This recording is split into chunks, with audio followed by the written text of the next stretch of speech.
तो नमस्कार साथियों, एक बार फिर से आप सभी का स्वागत है एक और नए वीडियो में। तो कल हमने इससे पहले वाले वीडियो में हमने ऑब्जेक्टिव 5 तक अच्छे से कर लिया था। अब बढ़ते हैं अगले प्रश्न की ओर देर न करते हुए।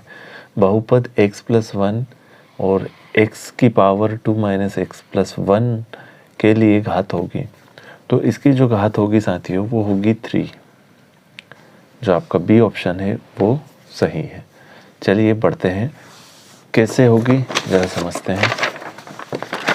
देखिए, हमें दिया गया है x+1 और ब्रैकेट में x² - x+1। तो इसका मल्टीप्लाई हमें इसके साथ करेंगे तो आएगा x की power 3 plus minus minus x की पावर 2। इसका मल्टीप्लाई जब इसके साथ होगा और फिर इसके साथ में लास्ट में होगा साथियों तो x आएगा। फिर हम इस 1 का मल्टीप्लाई भी इसी के साथ करेंगे तो क्या आएगा प्लस, और जब हम इसके साथ गुणा करेंगे तो क्या आएगा x² और प्लस माइनस माइनस 1x और 1 के साथ में करेंगे तो प्लस का 1 आ जाएगा।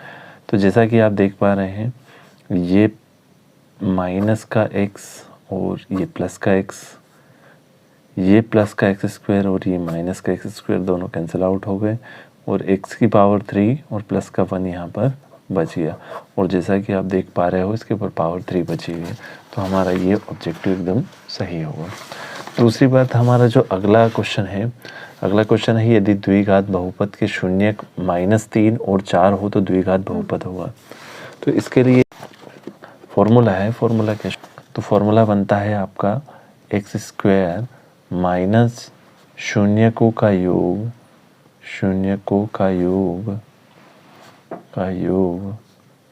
गुणे में x प्लस ब्रैकेट शून्यकों का गुणनफल।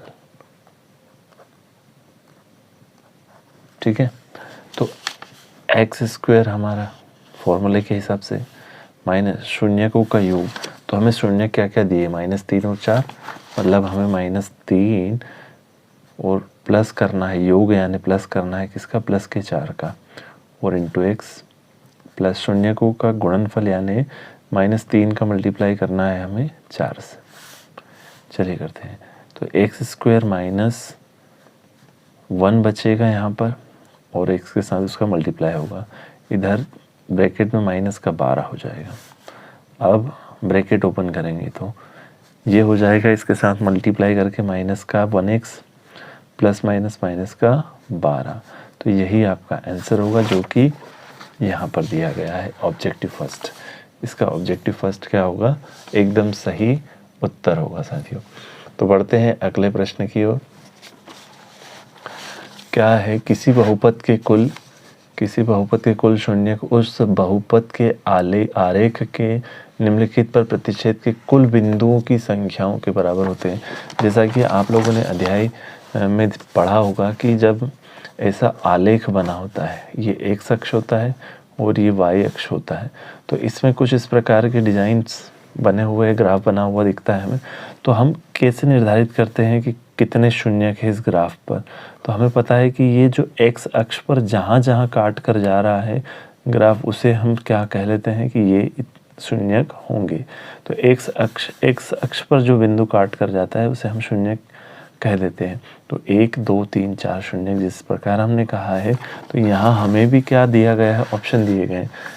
x अक्ष पर देखते हैं कि y अक्ष पर x या y दोनों पर, या इनमें से कोई नहीं। तो हमारा जो पहला ऑप्शन है वो x अक्ष, वही सबसे सही और सटीक उत्तर है। तो आइए बढ़ते हैं अगले प्रश्न की ओर। अगला प्रश्न क्या कह रहा है साथियों कि बहुपद 6x² + 13x + 7 की जो घात होगी, तो इसमें इस पूरे बहुपद की जो सबसे बड़ी घात होगी वही इस समीकरण की भी क्या कहलाती है साथियों, घात। तो जो कि हमें दिख रही है 2, तो इसका सही उत्तर क्या होगा, 2 होगा। बहुपद x² + 10x + 24 के शून्य का गुणनफल होगा। अब जब आप लोगों को इस प्रकार से समीकरण इक्वेशन दिया हुआ रहे और आप लोगों से क्या पूछ ले, शून्यकों का गुणनफल, और गुणनफल का हमारे पास में फॉर्मूला होता है C/N ए, और सी अपॉन ए यानी ए बी सी क्या है साथियों यहाँ पर 24 और ए क्या है यहाँ पर 1, यानी जब भाग लगाओगे तो क्या आएगा 24 इसका राइट आंसर हो जाएगा।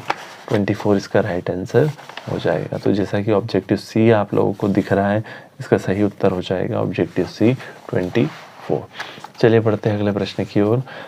बहुपद x² माइनस 4x माइनस 1 के शून्यकों का योग होगा। अब देखिए यहाँ पर योग पूछा गया है, तो चलिए फटाफट से इसका योग निकालते हैं। और योग का फॉर्मूला क्या होता है साथियों? योग का फॉर्मूला होता है माइनस का b अपॉन ए। अब इस समीकरण में देखिए a और b क्या है? माइनस का 4, पहले से माइनस है, ऊपर से माइनस का 4 बटे a की वैल्यू क्या है यहाँ पर 1।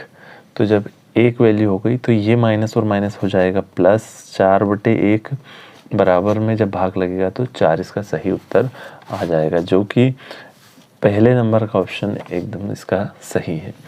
अब बात करते हैं अगले प्रश्न की ओर। अगला क्या कह रहा है साथियों? अगला प्रश्न हमें कह रहा है कि निम्नलिखित में से कौन सा बहुपद नहीं है? तो ये तो बहुपद होगा, ये भी बहुपद होगा, ये भी बहुपद होगा, लेकिन ये जो ऑप्शन सी है बहुपद नहीं होगा, क्योंकि साथियों कभी भी जो चर राशियां होती है, चर राशि किसी बहुपद के अंश में होती है, हर में नहीं होती, हर में नहीं होती। तो यहाँ पर अगर आप देख पा रहे तो ये चर राशि हर में है और ये बहुपद नहीं होगा। तो ये वीडियो आपको कैसा लगा? नेक्स्ट वीडियो में हम इसके रिक्त स्थानों की पूर्ति तथा सत्यासत्य कंप्लीट कर लेंगे। तो अगर वीडियो अच्छा लगा हो तो लाइक, शेयर एंड कमेंट करना ना भूलें।